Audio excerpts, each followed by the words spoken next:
గురుగారు, ఇప్పుడు లోకమంతన్ ఎక్కడ చూడండి హైదరాబాద్లో దీని గురించి చర్చ నడుస్తుంది. అసలు ఏంటి లోకమంతన్, ఎందుకు లోకమంతన్ అనే కార్యక్రమాన్ని నిర్వహించాలి అనుకున్నారు?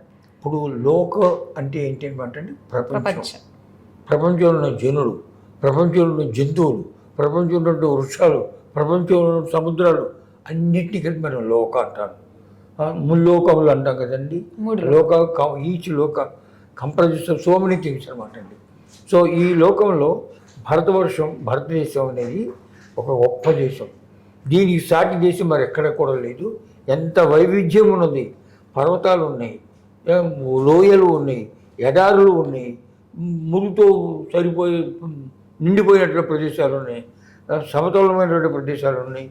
భాషలు, ఎన్ని భాషలు, వేషాలు ఎటువంటివి, రూపాలు ఎటువంటివి, వీటన్నింటినీ కూడా సమన్వయంగా చేసుకుని ఈ భారతదేశం ఎప్పటి నుంచో కూడా ప్రడబిల్లుతోంది. ఏయో యాం తను భక్త శ్రద్ధయా అచ్యుతం ఇచ్చటి తస్యాచలం శ్రద్ధాం తామేవ విదదాం.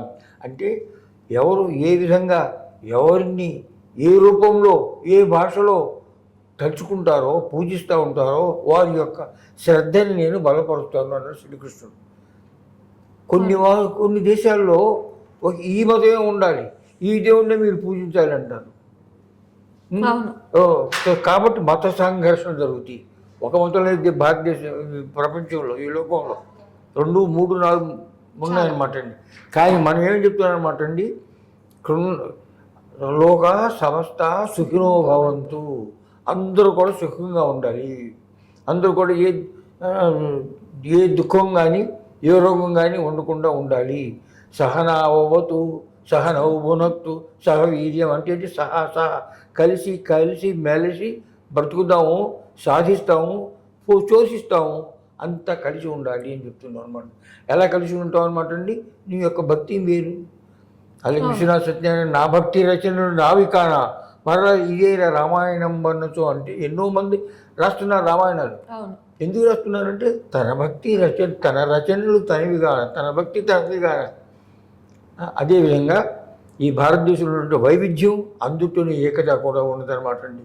అందుకనే మనం ఎవరినైతే మనం ట్రైబల్స్ అని అంటున్నామో, వనవాసీలు అంటున్నామో, వాళ్ళ పేర్లు ద్రౌపది, రుక్మిణీనా, జానకీనా, సీతక్క అని దీన్ని బట్టి ఏం తెలుస్తుంది అనమాట అండి, ఇదంతా కూడా భారతీయ సంప్రదాయం అని తెలుస్తుంది అనమాట అండి. నువ్వు ఏ భాష మాట్లాడినా, ఏ రంగుతో ఉన్నప్పటికీ కూడా అందరూ కూడా భారతీయులు. వీరందరి మధ్య కూడా సామరస్యం ఉండాలంటానికి ఇప్పటి నుంచో మన ఋషులంతా కూడాను వేదాల ద్వారా, పంచమ వేదం నుండి మహాభారతం ద్వారా, రామాయణం ద్వారా, సుభాషితాల ద్వారా, శతకాల ద్వారా ఇవన్నీ మనకు అందిస్తూ ఉన్నారనమాట అండి. ఇంత చరిత్ర ఉన్నటువంటి భారతదేశంలో దీన్ని ఎలాగ విఘటితం చేయాలా, ఈ దేశాన్ని ఎలా బద్దలు కొట్టాలా, ఎలా ఒక్క మతాన్ని తీసుకురావాలా అనే కుట్రలు జరుగుతుంటే కొంతమంది సరి అయినటువంటి అవగాహన లేని వాళ్ళు, దేశభక్తి లేని వాళ్ళు, తర్వాత ఈ పాశ్చాత్య యొక్క విమోహంతో అభారతీయులుగా రెసిడెంట్ నాన్ ఇండియన్స్ అంటారు. మనం ఎన్ఆర్ఎస్ అని పేరు విన్నాం. నాన్ రెసిడెంట్ ఇండియన్స్ అమెరికాలో ఉన్నారు, ఇంగ్లాండ్లో ఉన్నారని చెప్తున్నాం అనమాట అండి.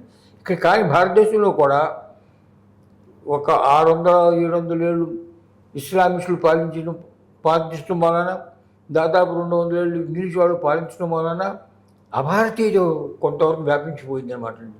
ఆ అభారతీయుని చూడటానికి కోసం, తీసి పారవేయటానికి కోసం కొన్ని దేశవ్యాప్తమైనటువంటి సంస్థలు, అందుట్లో ఈ ప్రవాహం ప్రజ్ఞా ప్రవాహ గంగ అనేది మహాప్రవాహం, దానికి ఎన్నో ఉపనదులు ఉంటాయి కదా. అదేవిధంగా ఈ జ్ఞానాన్ని, మన భారతీయ జ్ఞానాన్ని తిరిగి ఉద్ధరించడానికి, అందరి ప్రజల్లో కూడా అందరి చైతన్యం తీసుకురావడానికి ప్రజ్ఞా ప్రవాహ అనేటి ఒక మేధావుల సంస్థ ఉన్నది.